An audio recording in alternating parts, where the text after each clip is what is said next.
Hallelujah. सब बहन भाइयों को सलाम, हैप्पी पॉम संडे, खजूरी एतवार आपको बहुत बहुत मुबारक हो। कलाम खुदा में से आज इस खुसूसी इबादत खुसूसी सर्विस में आज का जो मैसेज है वो यूहन्ना रसूल की मार्फत लिखी गई इंजील है और उसका 12वां बाब है। 12वीं आयत मुकद्दसा से हम पढ़ेंगे ऑनवर्ड। हम जो 17 आयत है 17 वर्स जो है वहाँ तक हम तिलावत करेंगे। मुकद्दस कलाम में से आज की तिलावत है यूहन्ना की मार्फत लिखी गई इंजील और उसका 12वां बाब, उसकी 12वीं आयत मुकद्दसा से 17 वर्स तक जो है हम तिलावत करेंगे। आए गौर करें, अगर आपके पास बाइबल है तो उसे खोलें, अगर नहीं तो आप ध्यान से सुने, लेकिन सुने ज़रूर। जो नाजरीन है वो भी हमारे साथ मुत्तफिक हो जाए और कलाम खुदा पर हम गौर करेंगे। आज की तिलावत जो है यूहन्ना की मार्फत लिखी गई इंजील 12वें बाब की 12वीं आयत से 17 आयत तक। जी, खुदा के कलाम मुकद्दस में यूं रक्त में दूसरे दिन बहुत से लोगों ने जो ईद में आए थे ये सुनकर कि यीशु यरूशलेम में आता है खजूर की डालियां ली और उसके इस्तकबाल को निकल कर पुकारने लगे कि होशना मुबारक है वो जो खुदावंद के नाम से आता है और इस्राएल का बादशाह है। जब यीशु को गधे का बच्चा मिला तो उस पर सवार हुआ जैसा कि लिखा है कि ऐ की बेटी मत डर, देख तेरा बादशाह गधे के बच्चे पर सवार हुआ आता है। उसके शागिर्द पहले तो ये बातें ना समझे, लेकिन जब यीशु अपने जलाल को पहुंचा तो उनको याद आया कि ये बातें उसके हक में लिखी हुई थी और लोगों ने उसके साथ ये सलूक किया था। मुकद्दस कलाम के पढ़े और सुने जाने पर खुदावंद की इलाही बरकत। सब कहें आमीन। आज का दिन पॉम संडे है, खजूरी इतवार है और ये एक आलमगीर त्यौहार है। और जैसा दुआ में भी ये बात मैं शुक्रगुजारी के तौर पर पेश कर रहा था खुदा के हुजूर कि ये महज एक त्यौहार या इवेंट नहीं है, बल्कि ये नबियों की, अंबिया की, बाइबल मुकद्दस में। और जब हम पुराने अहदनामा को पढ़ते हैं तो वहाँ पर बेशुमार पेशन गोइयाँ मौजूद हैं आज के दिन के हवाले से। और आपने इस पैसेज में सुना भी कि खुदा के कलाम में लिखा हुआ है जैसा कि लिखा है। इससे मुराद क्या है? इससे मुराद पुराने अहदनामा में और शरीयत की किताब में, सहाइफुल अंबिया में आज के दिन के बारे में लिखा हुआ है। और क्या लिखा है? और ये जो इक्तबास है जो यूहन्ना ने कोट किया है, ये ज़िक्रिया 9वें बाब की 9वीं और 10वीं आयत है। और वहाँ पर जब हम पढ़ते हैं तो वहाँ पर भी मुकद्दस कलाम में से हम इस बात को सीख सकते हैं। लेकिन मैं आपकी खिदमत में चंद एक ज़रूरी और ख़ास बातें जो हैं वो रखना चाहता हूँ। मुकद्दस कलाम में लिखा है दूसरे दिन बहुत से लोगों ने जो ईद में आए हुए थे। कौन सी ईद में? ईद फसा। ईद फसा से पहले ईद ख़याम वो सेलिब्रेट करते थे, खैमों की ईद। और आप याद रखें कि जो खैमों की ईद है, यहूदी जो जंतरी है, उनका जो ईमान है और उनके जो ईमान की तरतीब है उसमें उसका बहुत बड़ा मकाम है ईद ख़याम का। ईद ख़याम के मौका पर वो तमाम अपने घरों से निकल आते और टेंट्स लगाकर वहाँ पर खुदावंद की प्रस्तिश और इबादत करते हैं। और इस बात की अलामत समझी जाती है कि हमारे बाप दादा परदेसी और मुसाफिर थे, लिहाजा वो अपनी उस मुसाफराना ज़िंदगी को और अबाओ जदाद ने जिस तरह उनकी ज़िंदगी गुजारी उसको याद करते हैं। और फिर इस मौका पर ईद फसा के लिए, जैसा मैंने बताया कि यहूदियों के कैलेंडर में ईद फसा जो है ये बड़ी ख़ास ईद है। ये वो ईद है जब वो मिस्र की गुलामी से हमेशा के लिए आज़ाद हो गए थे। और हमें याद रखना है कि पहली ईद फसा जो है यहूदियों ने, बनी इस्राइल ने मिस्र के अंदर मनाई थी।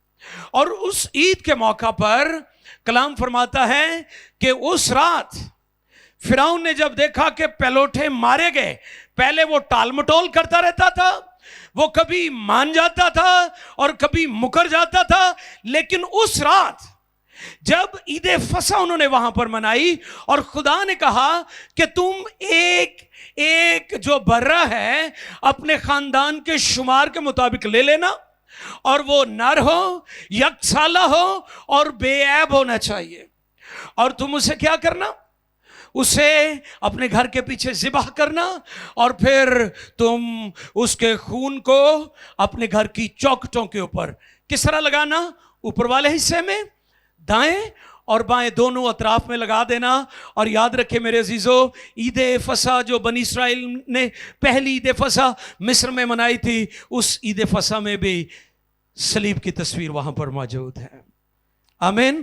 तुम उसके खून को लगा लेना, और जब मौत का फरिश्ता गुजरेगा तो जिन जिन घरों के ऊपर बर्रे का लहू होगा, खुदा ने यह नहीं कहा था कि वो घर मिस्रियों के हों या इस्राएलियों के, खुदा ने कहा था, शर्त क्या थी, जिस जिस घर के ऊपर बर्रे का लहू लगा होगा मौत का फरिश्ता उस घर को छोड़ जाएगा। हालेलुया। और जिन घरों के ऊपर, जिन चौखटों के ऊपर वो लहू लगा था, मौत का फरिश्ता वहां से गुजर गया। क्यों गुजर गया? क्योंकि खून के अंदर मुहाफ़ज़त थी, खून के अंदर गारंटी थी। हालेलुया। खून के अंदर निजात की, जिंदगी की गारंटी थी। जैसे मैंने शुरू में भी ये बात कही कि यीशु ने हमारी जान को बचाने के लिए अपनी जान दे दी है। अब आपके खून के अंदर आपकी जान है, और खून के लिए इब्रानी लफ्ज दाम है, जिससे मुराद जिसका मतलब कीमत है। यानी यीशु ने अपनी जान, अपने लहू की कीमत देकर हमें खरीद लिया है ताकि हमारी जानें बच जाएं। अब आज के दिन यीशु मसीह यरूशलेम में दाखिल हुए। शागिर्द हैरान हुए कि खुदावन बार बार क्यों कह रहे हैं कि मुझे जाना है, लाजमी जाना है। शायद वो इस बात को अंडरस्टैंड नहीं कर रहे थे। और इस हवाला में जो अभी पढ़ा गया है, तिलावत किया गया, इसमें भी शागिर्द पूरे तौर पर इस बात को अंडरस्टैंड नहीं कर पा रहे थे। जब यीशु ये बात कह रहे थे कि आज मुझे यरूशलेम में जाना है, क्योंकि वहां पर एक बड़ी भीड़ आई हुई थी, क्योंकि तमाम बनी इस्राएल जो थे मुख्तलिफ इलाकों से, शहरों से, इवन मुल्कों से वहां पर इकट्ठे हो चुके थे, और वो ईद फसा जो है वो सेलिब्रेट करने वाले थे, और एक बड़ा रश था। और जब लोगों को पता चला कि यीशु मसीह वहां पर आ रहा है, तो फिर लोग जो हैं यरूशलेम में आते हैं। और वो यरूशलेम में क्यों आते हैं? याद रखिएगा इस बात को कि वो यीशु को देखना चाहते थे, क्योंकि यीशु ने लाजर को जिंदा किया था। हालेलुया। किसको जिंदा किया था? लाजर को। अहले यहूद का ईमान है कि इंसान मरने के बाद उसकी जो रूह है वो 3 दिन तक जमीन पर रहती है।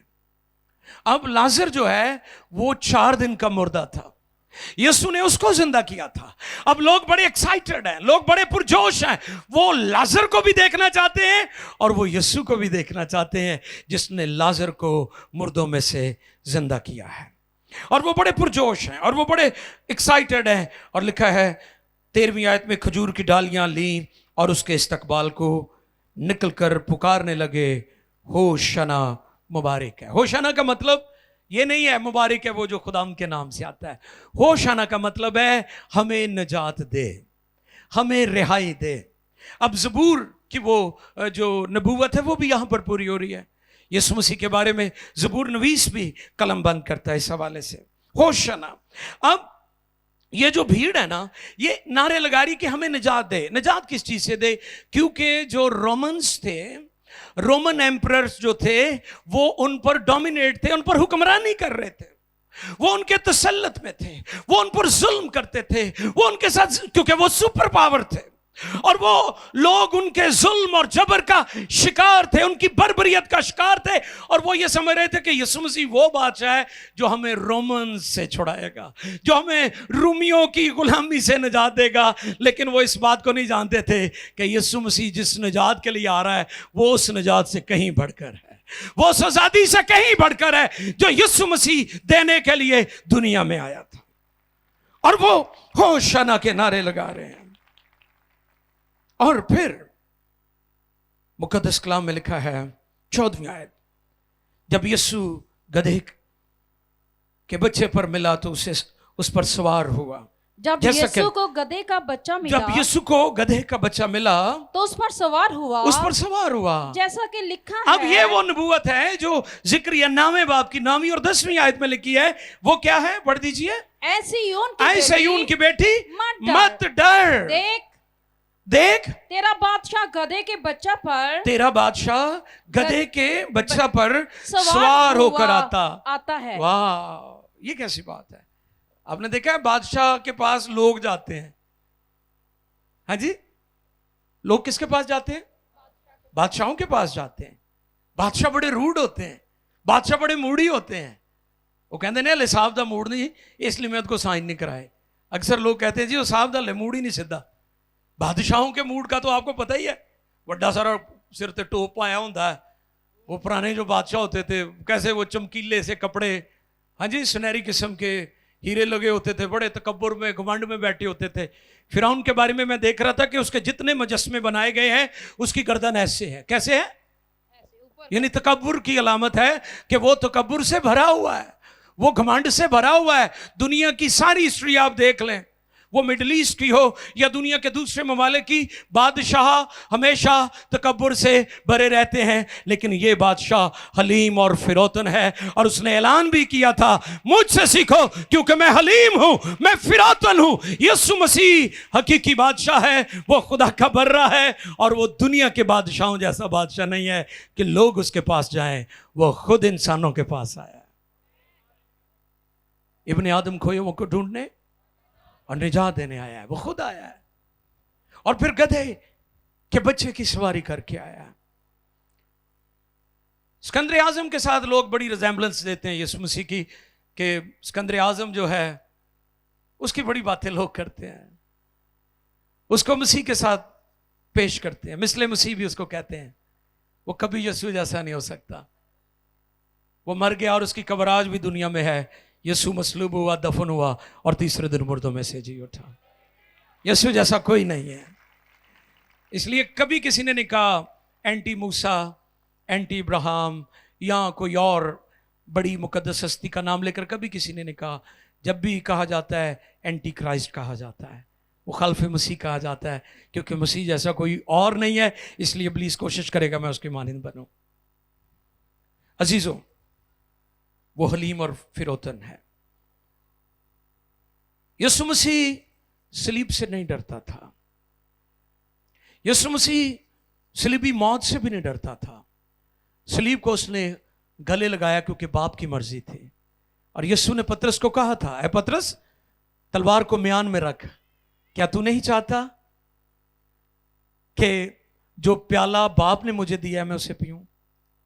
यानी मौत का प्याला, वो प्याला जो दुखों का प्याला है, वो प्याला जो अज़ियत का प्याला है, जो यीशु मसीह ने सलीब पर सहा।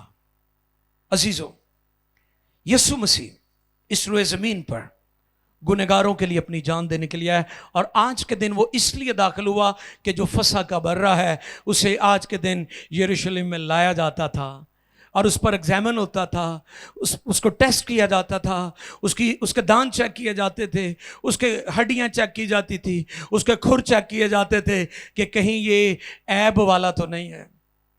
और मैं गौर कर रहा था कि उस वक्त के हाकिमों ने भी यीशु मसीह आजमाया गया, और उसे जब उसे पकड़ लिया, पकड़वा दिया गया, तो वो मुख्तलिफ अदालतों में से गुजरा, मुख्तलिफ जगहों पर से गुजरा, लेकिन वो बेऐब रहा। और हाकिम वक्त ने कहा कि मुझे इसमें कोई ऐब नहीं मिला।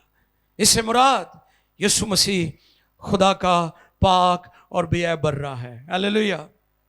वो लाखता था, वो मुकद्दस था, क्योंकि वो इंसान की मर्जी से, इंसान के इरादा से पैदा ही नहीं हुआ था। वो खुदा की पाक मर्जी से और रूह कुद्स की कुदरत से पैदा हुआ था, इसलिए वो बेऐब और पाक था। और आज के दिन वो यरूशलेम में दाखिल हुआ।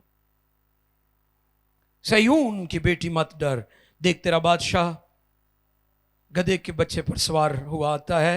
उसके शागिर्द पहले तो ये बातें न समझे, लेकिन यीशु जब यीशु अपने जलाल को पहुंचा तो उनको याद आया कि ये बातें उसके हक में लिखी हुई थी। मेरे अजीजों, आज खजूर की डालियां, इसके भी एक बड़े मानी हैं इसके। ये जो खजूर की टहनियां आप लेकर आए हैं, और आज सारा दिन मैंने देखा सोशल मीडिया पर, फेसबुक हरी हुई सी सारी, एक ते कपड़ियां नाल है ते दूजी टहनियां दे नाल। खुदा का शुक्र है, इसके भी एक मानी है, एवं नहीं चुकी फिर दे खजूरां दियां डालियां, इसके भी मानी है। बनी इस्राएल जब मिस्र की गुलामी से निकले, उनके हाथों में खजूर की टहनियां थी। इससे मुराद हमारा तवील और लंबा सफर खत्म हो गया। खजूर की डालियां आजादी और रिहाई की अलामत है। Praise God. मूसा को खुदा ने इस्तेमाल किया फिरौन की गुलामी से निजात और रिहाई के लिए, लेकिन यीशु मसीह दुनिया और नस्ल इंसानी को गुनाहों की निजात और गुनाहों से और इब्लीस से रिहाई के लिए खुदा ने इस्तेमाल किया। खजूर की डालियां, खजूर की टहनियां जो आप लेकर आए हैं, आप लहराते हैं। अभी थोड़ी देर में हम जुलूस भी निकालेंगे, उसमें भी आप लहराएंगे। ये किस चीज की अलामत है? हमें निजात मिल गई है। होशाना का मतलब था हमें निजात दे, और खजूर की डालियां बताती हैं हमें निजात मिल गई है, हमें आजादी मिल गई है, हमें रिहाई मिल गई है, हमें छुटकारा मिल गया है। हमारी मुसीबतें, हमारे दुख, हमारी अजियत, हमारा खौफ और हमारी गुलामी का वक्त खत्म हो गया है। अब हम आजाद हो चुके हैं। इसलिए जो लोग अपने हाथों में ये टहनियां लेकर आए, वो अपने आप से सवाल भी करें कि क्या आपको निजात मिल गई है? क्या आपने तौबा कर ली है? क्या आपने बपतिस्मा ले लिया है? क्या आप रुलकुस का बपतिस्मा आपको हो चुका है? क्या आप मुकद्दसों की जमात में शामिल हो चुके हैं? जरूर अपने आप से सवाल करें। और अगर नहीं आज तक आपने तौबा की और आपको निजात नहीं मिली, तो आज तौबा करके गुनाहों की माफ़ी के लिए आप खुदावंद के हजूर बपतिस्मा लें, तो यकीनन फिर आप भी कह सकते हैं होशाना होशाना, और फिर खजूर की डालियां लहराकर आप इजहार करेंगे कि मुझे निजात मिल गई है। आमीन। और फिर कलाम खुदा में से हम देखते हैं उसके शागिर्द पहले तो ये बातें न समझे, लेकिन जब यीशु अपने जलाल को पहुंचा तो उनको याद आया कि ये बातें उसके हक में लिखी हुई थी और लोगों ने उसके साथ ये सलूक किया था। बस उन लोगों ने गवाही दी जो उस वक्त उसके साथ थे, जब उसने लाजर को कब्र से बाहर बुलाया और मुर्दों में से जलाया था। इसलिए मैंने कहा कि लोग यीशु को भी देखना चाहते थे और लाजर को भी देखना चाहते। ये छंबा था। मैं पिछले दिनों, आफ्ताब इकबाल है, एंकर है, वो प्रोग्राम करता है, वो लाजर के मौजज़े का जिक्र कर रहा था। यानी दुनिया और कौमें इस बात पर ईमान रखती हैं, मानती हैं कि मुर्दों को जिंदा करने वाला एक ही है, और वो कलमाए खुदा यीशु मसीह है। वो लाजर का जिक्र कर रहे थे। आफ्ताब इकबाल ओकाड़ा के हैं, वो इकरार कर रहे थे कि यीशु मसीह मुर्दों को जिंदा करने वाला है। मुर्दों को वो जिंदा कर सकता है जिसके अंदर जिंदगी है। निजात वो दे सकता है जो लाखता है, वो पाक था और आज ही के दिन यरूशलेम में दाखिल होकर उसका शाहाना वालेहाना फातिहाना इस्तकबाल किया गया। और फिर एक और चीज आपको बताता चलूं, ईस्टर्न गेट से यीशु दाखिल हुए थे। सुने गौर से, ये बड़ी खास बात है। मशरकी दरवाजे से दाऊद ने ज़बूर में लिखा, रब खुदावन बादशाह है, ओ जलालदा उच्चे करो, उच्चे हो सब। दाऊद की यह नबूवत भी आज के दिन पूरी हुई थी। और फिर ईस्टर्न गेट उस दिन से आज के दिन तक बंद है। मशरकी दरवाजा यरूशलेम के अंदर। सुने गौर से, ये बड़ी खास बात है। और यह दरवाजा उस दिन खोला जाएगा जब यीशु मसीह बादलों की सवारी करके आएगा। उस दिन यह दरवाजा खोला जाएगा। उस वक्त के खलीफा थे एक मरवान, उन्हें नहीं पता था कि ये उनके हाथों खुदा काम उनसे करवा रहा है। खलीफा दोम थे, या उन्होंने क्या किया, इसको बंद करवा दिया और आज के दिन तक बंद है। और जब यीशु मसीह दोबारा आएंगे तो वो ईस्टर्न गेट खोला जाएगा। बदलां दे तख्त उत्ते बैठ गए यीशु राजा आएगा, सानू भी हवावां दे कटोले चढ़ाएगा। यीशु आएगा, उसका तख्त लगेगा उसी जगह पर जहां से यीशु उठाया गया, और दोबारा आएगा और उस जगह पर उसका तख्त कायम होगा। वो दरवाजा आज के दिन तक बंद है और यीशु के आने तक बंद रहेगा, और जिस दिन यीशु आएंगे दोबारा खोला जाएगा। मैं ईमान रखता हूं उस दिन में लोग खजूर की डालियां लेकर घूमेंगे, नारे लगाएंगे कि ये वो है जिसने हमें नजात दी है, इसने हमें छुड़ा लिया और इसी ने हमें बचा लिया है। सरों को झुकाएं और मिलकर गौर करें कि हमारी निजात के लिए कलमा खुदा, खुदा का बेटा यीशु आज के दिन यरूशलेम में दाखिल हुआ और उसका शाहाना इस्तकबाल किया गया। लोगों ने अपनी घरों की चादरें और कपड़े बिछाए और डालियां बिछाई और लहरा लहरा कर उसकी ताज़ीम और प्रस्तिश करते रहे, क्योंकि वो न के बादशाह बल्कि बादशाहों का बादशाह है। दुनिया के बादशाह और उनकी बादशाहत खत्म हो जाती है, लेकिन यीशु की बादशाही अब तक कभी खत्म ना होगी, क्योंकि वो दुनिया का बादशाह है और 1000 साल तक बादशाही करेगा और इसी रुए जमीन पर अमन और सलामती को कायम करेगा। आए मिलकर अपने आप को पेश करें और से कहें, खुदावंद मैं तेरी बादशाही में दाखिल होना चाहता हूं। मैं चाहता हूं कि मैं भी इस बात को अंडरस्टैंड करूं कि तूने मुझे निजात दे दी है, तूने मेरा फिदिया दे दिया है, तूने गुनाहों के कफारा के लिए अपनी ही जान का नजराना देकर मुझे छुड़ा लिया है। आंखें बंद किए हुए चलो में दुआ करें और शुक्रगुजारी कीजिए, शुक्रगुजारी कीजिए, शुक्रगुजारी कीजिए।